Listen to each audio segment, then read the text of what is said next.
రాయ్ ముసుగుతి.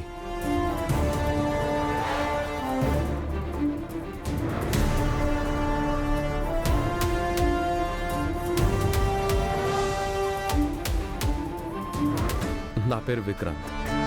నా పేరు అహల్య. ఓ, ఎవరా నువ్వు? మమ్మల్ని ఎందుకు ఏమండి, ఆయన నాకు తెలుసు. మీరేంటి ఇక్కడ?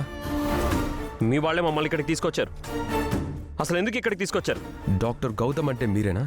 అవునండి, ఆయనే డాక్టర్ గౌతమ్, మా వారు. అసలు మమ్మల్ని ఇక్కడికి ఎందుకు తీసుకొచ్చారు? మీకేం కావాలి? నా తమ్ముడిని ఒకడు తీవ్రంగా కొట్టాడు. ఇప్పుడు వాడు కోమాలో ఉన్నాడు.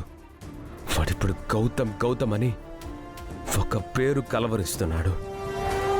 అది మీరేనేమోనని కన్ఫర్మ్ చేసుకోవడానికి పిలిపించాను. ఎవరు మీ తమ్ముడు? రండి, చూపిస్తాను.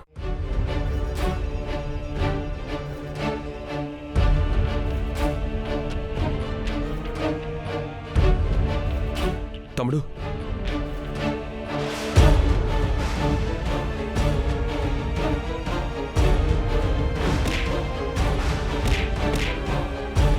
వీడింకా బతికే ఉన్నాడా? నా అహల్యని సజీవంగా సమాధి చేయాలనుకున్న వీడిని బతకనివ్వకూడదు.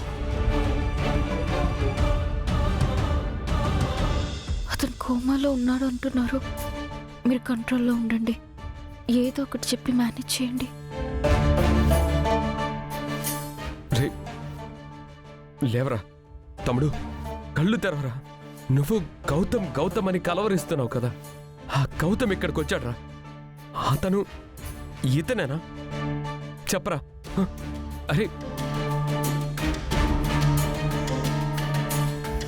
సత్య, లేవరా, చూసి చెప్పరా. సత్య, అతను మీ తమ్ముడా? అవును, మా తమ్ముడు. మీకు తెలుసా? తెలియకపోవడం ఏంటండి? మేమిద్దరం క్లాస్మేట్స్, కలిసి చదువుకున్నాం, ఒకే కాలేజ్. మీ తమ్ముడికి ఏమైంది? నా తమ్ముడిని ఎవడో ఒకడు తీవ్రంగా కొట్టాడు. వీడు కోమాలోకి వెళ్ళిపోయాడు.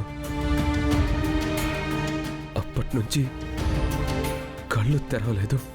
ఎవరు మీ తమ్ముడిని కొట్టింది? వాడి కోసమే చూస్తున్నాను. సార్, నేను కూడా డాక్టర్ని. ఒక నిమిషం ఆగండి, అతని కండిషన్ ఏంటో నేను చూస్తాను. ఒకసారి ఇలా ఇవ్వండి.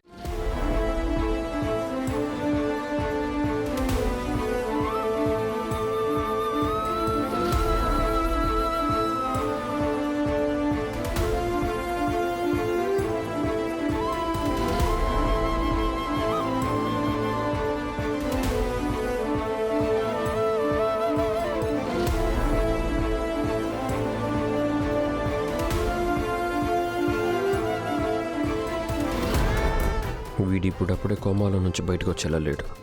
అనవసరంగా గొడవ చేయడం కరెక్ట్ కాదు. ఏమైందండి? ఐఎమ్ సారీ విక్రాంత్ గారు, మీ తమ్ముడికి ఇలా జరిగినందుకు నాకు చాలా బాధగా ఉంది. హైదరాబాద్ వచ్చాక నన్ను కలుస్తానన్నాడు.